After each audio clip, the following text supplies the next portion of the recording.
Sumpah hulu balang Melayu,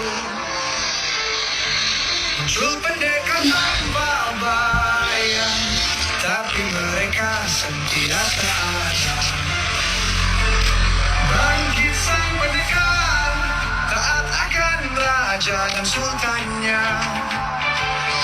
Ia sesekali akan imbang akan segala titah rajanya.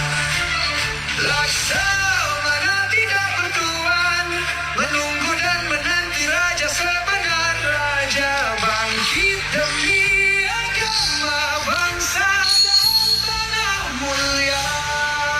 Gagah berseragam, bertangkas bertempur di medan perang.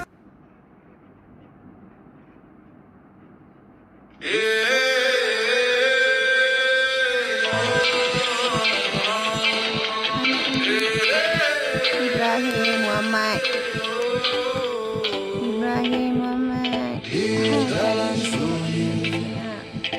Cari akhlak Umi dengan Tok Man. Kalau kau tak jumpa akhlak Umi dengan Tok Man, kau kena sesat dengan iblis. Itu penjaga Along Boy.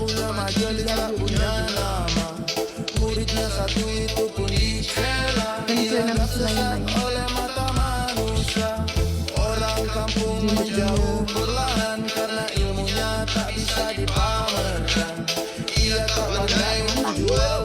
Orang awam.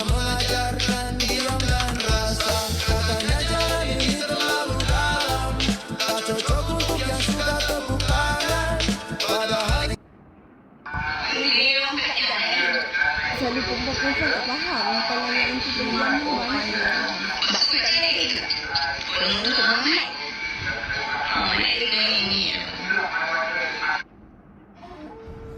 Tak kat dia seorang ni dah. Berapa lama duduk bawah dia. Dia pun tak tahu hilang mana. Maka tersebutlah suatu riwayat yang tidak tertulis dalam kitab, tidak terukir pada batu, tetapi Dan cari dia sebab dia nak masuk di Kaabah. Ya, ni jaga dia orang ni semua ni. Ayah balik kata jaga adik je buat, limbu saudaraan, megat semua. Sekali utama, sekali Ustaz Muazzam. Gunung Sari dan Takas, Leluru Tangkas, mana? Ni ada kat set-set Kerinci ni. Ni grup Kerinci. Grup Harimau Jadian.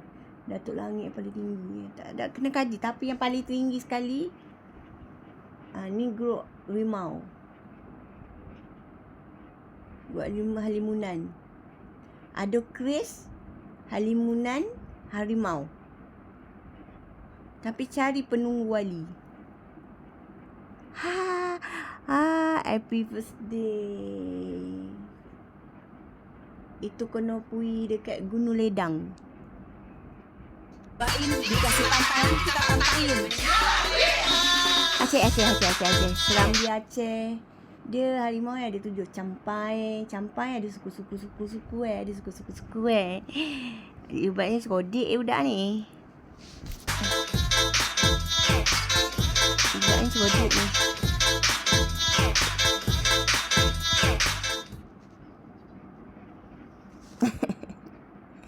Ni kalian dah nak meninggal ni, masing-masing dah pandai dah cari isteri masing-masing.